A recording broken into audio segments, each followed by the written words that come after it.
আসসালামু আলাইকুম গাইস। তোমরা সবাই কেমন আছো? আশা করছি সবাই ভালো আছো। আলহামদুলিল্লাহ আমিও ভালো আছি। তো আজ আমি তোমাদের জন্য নিয়ে এসেছি চিকেন কিমা। তো চলো পুরো রেসিপিটা তোমাদের সঙ্গে শেয়ার করছি।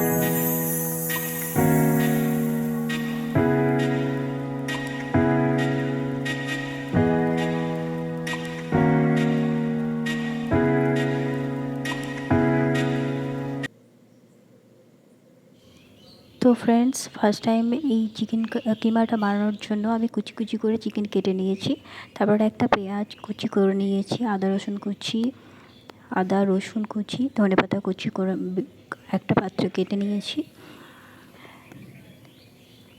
দেন আমি একটা মিক্সি নিয়েছি, মিক্সার গ্রাইন্ডারে এবার আমি কুচি করা মাংসগুলোকে সেখানে নিয়ে মিক্সড করে নেব। তো দেখো আমার মিক্স করা হয়ে গেছে। তো মিক্স করার পরে এই পেস্টটা পুরো এরকম দেখতে লাগে, অনেকটা তোমাদের এর মতো। তো সেই মিক্সড করা মাংসটা আমি একটা পাত্রে নিয়ে নিয়েছি। এইটা দেখো ভালো মতো গ্রেড হয়ে গেছে, অনেক ভালো। তো একটা পাত্রে আমি একটু তেল দিয়ে দেবো। তেলটা একটু গরম হয়ে এলে তাতে পেঁয়াজ দিয়ে দিলাম। পেঁয়াজটা দু একবার নাড়ার পর লাল লাল করে হয়ে গেলে সেটার মধ্যে আমি মশলা দেব। তো মশলা ফার্স্ট টাইম নুন লঙ্কা গুঁড়া দিলাম, দেন জিরা গুঁড়া দিয়ে একটুখানি নাড়াচাড়া করে নেব।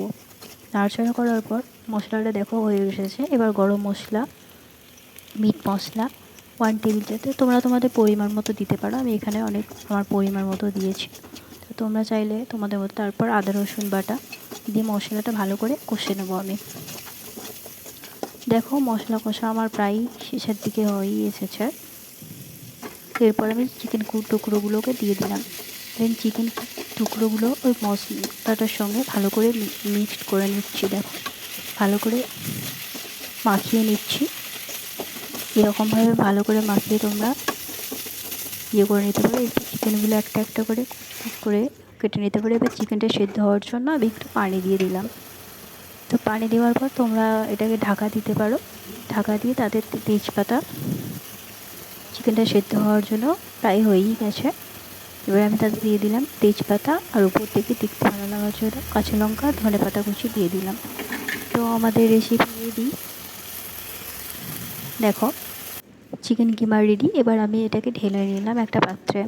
তো তোমরা এটা এরকমভাবে বানিয়ে বাড়িতে দেখতে পারো। এটা রুমালি রুটি কিংবা ভাতের সঙ্গে খেতে খুবই ভালো লাগবে। তো দেখো এবার এটাকে আমি দেখতে ভালো লাগার জন্য দুটো কাঁচা লঙ্কা উপর থেকে দিয়ে দিয়েছিলাম। তো তোমরা এটা বাড়িতে ট্রাই করে দেখতেই পারো ফ্রেন্ডস। আর যদি ভালো লাগে ভিডিওটা লাইক কমেন্ট শেয়ার একটু করে দিও। দেখা হচ্ছে পরে ভিডিও।